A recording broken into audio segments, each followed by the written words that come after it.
Hey, how's it going, everybody? This is Kyle from the UA Playbook. I'm going to be showing off what I think is a very interesting deck from the JJK Kaisen Volume 2 set. It's the Blue Sukuna Control. With that being said, I'm going to give you my take and my deck list and my thoughts and opinions on how this deck should be played. Alright, starting things off, you run 2 of the new 7-drop Sukuna. What it states, it raids on top of a Yuji Ichidori. So when played, you can choose one of the things. He has a 5k with impact 1 action, 7 drop, 1 energy generator, 5k body though. When played, choose one of the abilities listed below. If you have 3 Sukuna's fingers, listed below. If you have 3 Sukuna's fingers, you can choose 2 instead. If you have 4 more, you can choose all instead. So what you can do is you can draw you a card and place 1 card from your opponent's hand to their sideline. All characters is 2,500 more BP on opponent's front line, lose 2,000 BP until the end of the turn. And then you can choose it to 1 character with 3,500 less BP on your opponent's front line and sideline it. So, like, it's very interesting, very cool, because, like, now you're having the Sukuna that has a little bit more of, like, hand manipulation, draw manipulation, removal manipulation, as well as just lowering things down so that you can beat through. Very interesting.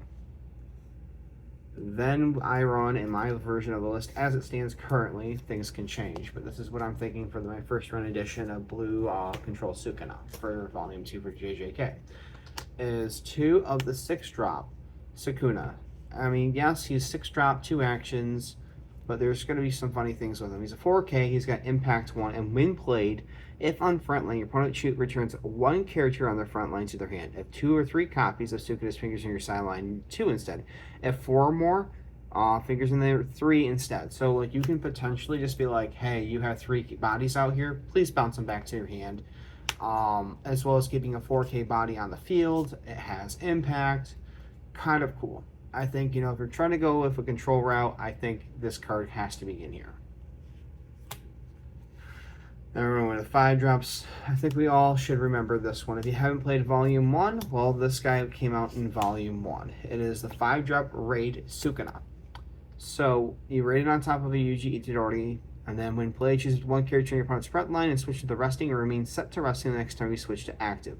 Look at the top 5 cards of your deck, roll up to 1 Sukuna's finger or 1 Malevolent Shrine card among them added to your hand to place remaining cards at the top or at the bottom of your deck in any order.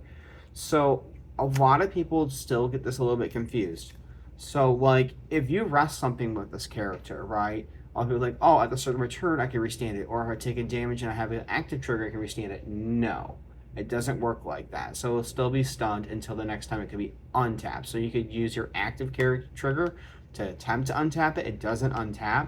And then on your untap step, when you start your game out, or start your next turn, he can untap that. So yes, it does have its pros and cons. So yes, this 5-drop Sukuna, phenomenal. Allows you to grab a Sukuna's finger, allows you to rest down something, and allows you to immediately have a body that can swing at 4K.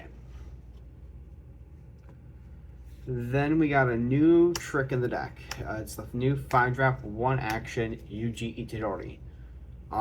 So he states during your turn, if on front line, you have 1 or more Sukuna's fingers on your sideline, reduce the energy of all Sukuna cards in your hand by 1. You have 4 more Sukuna's fingers, reduce it by 2 instead. Also, when played, you get to draw a card and place 1 card from your hand to your sideline, as well as an active trigger, so you can choose a card like if he's in life and give it plus 3k and restand it. Doesn't work really if it has something that must be restanded at the end of the next. Well, it may be restanded the next time it may be restanded, but either way, still a very good card.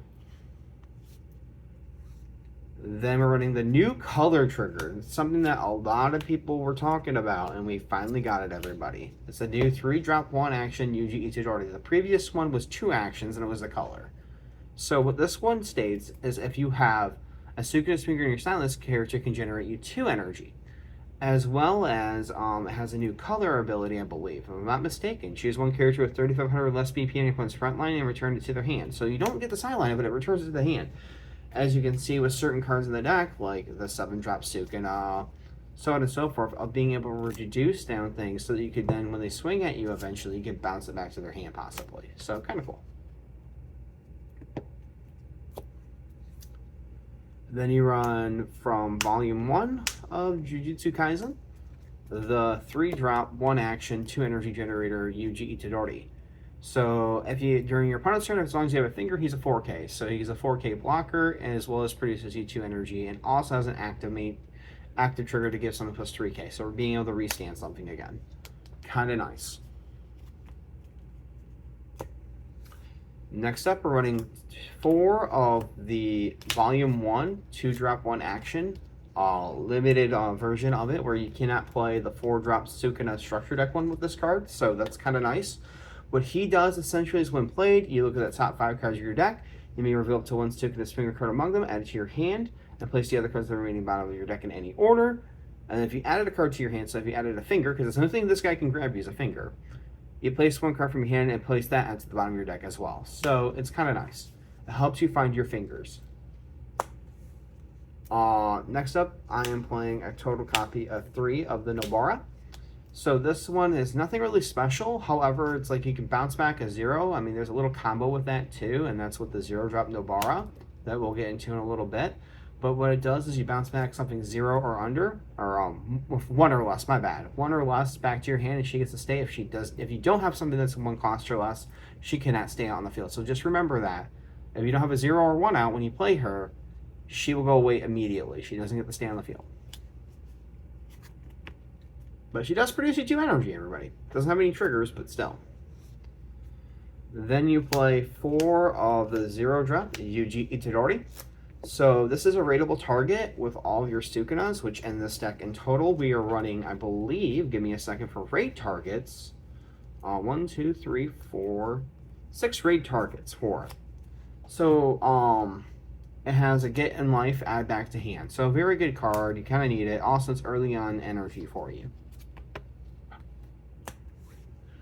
Then this is the card that I was mentioning a little bit ago. I play 4 of the 0-drop Nobara. So when played, you get to draw a card, discard a card. So this deck is trying to get Sukuna's fingers in the discard in there as soon as possible. So let's just say you go have a Sukuna's finger in turn 1. You can just go slam her down, draw a card, and then sideline your Sukuna's finger. Or let's just say you play her down, you didn't have a Sukuna's finger, and you draw into a Sukuna's finger. You can sideline the Sukuna's finger. And then it kind of comes in the combination with the 1-drop Nobara to be able to bounce her back to your hand and play her back down and be able to draw another card and possibly send off another finger. Or if you already have a finger, be able to send the finger away. Kind of really good. Then I run 3 Takanu Ino.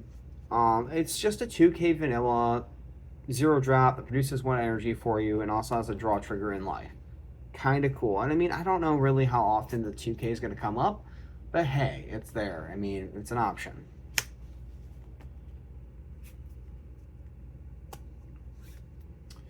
Then you play 4 of your special Divergent Fists. This came out in Volume 1. I don't know if it reprinted in Volume 2. I only picked up a couple boxes of it and didn't really pay too much attention to the set. So, but I do think Blue Sukuna Control is really good, as well as another deck that I'll get into at another time. But Divergent Fist states, choose 1 character of 5,000 or less BP on your opponent's front line and return it to the hand. If a Yuji Itadori is out, you can sideline it instead. So it's kind of like it kind of goes around back and forth.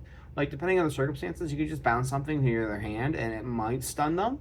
Or preferably, though, you do want to get to remove the card. It's better to remove it than to give it back to the opponent, obviously. Now, I mean, it seems kind of weird, but that's the whole point of why you're running the 6-drop Sukuna 2 actions, because you bounce certain things that you don't really care about coming back out, and then you can play these to remove them. You have to play 4 of your final Domain Expansion. Domain Expansion states that you can return, when it's played from hand, you can untap 2 AP cards, as well as in life. If it's the last card in your life, you don't have to, you can place a card from the top of your deck on top of your life again, so you don't lose. Kind of mandatory. Next up, speaking of the devil, we've been talking all about it for a minute here. Sukuna's Finger. What this card states is a 1-drop 1 action. You cannot use this card unless you place 1 card from your hand to your sideline or switch 1 active Yuji Itadori to resting, on your field to resting. And then you get to draw a card and switch 1 of your AP cards to active. So a little trick about this is, if let's just say you have on your energy line a Yuji Itadori that's not rested. You can rest him and still have your other Yuji Itadoris on your front line be able to still swing and still be able to play your Sukuna's Finger and restand that AP for you. So yeah, that is the deck list at the moment. Let's get into some fun things I think that's really good about the deck.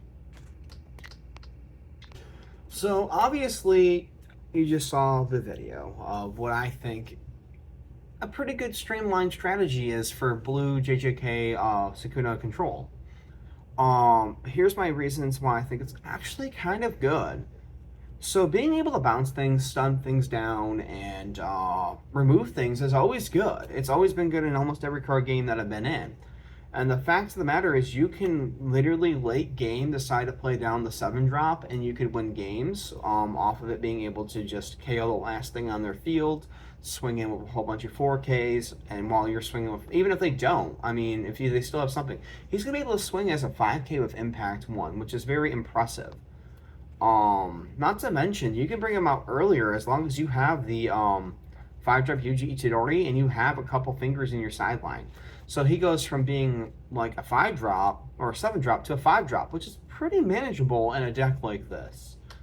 I think honestly it's going to be slept on for a little bit. I really think that I know a lot of people are hyping it up, but I think, you know, the control route, a lot of people are not experimenting as much as they should be with it.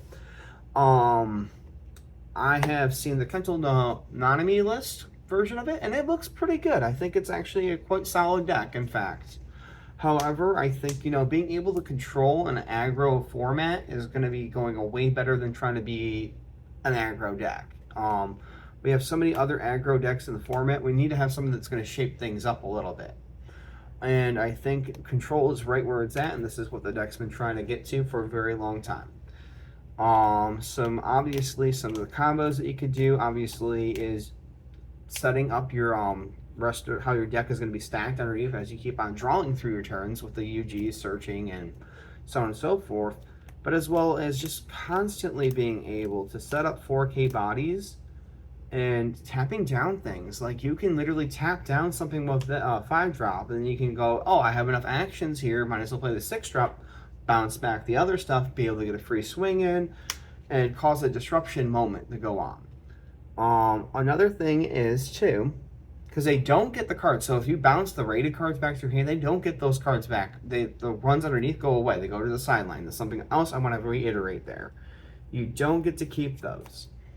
So, like, it's very damaging when you've gone very wide swing in a aggro deck and having somebody be like, oh, I'm just gonna bounce your aggros back to all your rated characters back to your hand, and by the way, those other cards underneath are sidelined. So it's kind of fun. Again, thoughts and opinions down below, and keep it easy and be safe, everybody.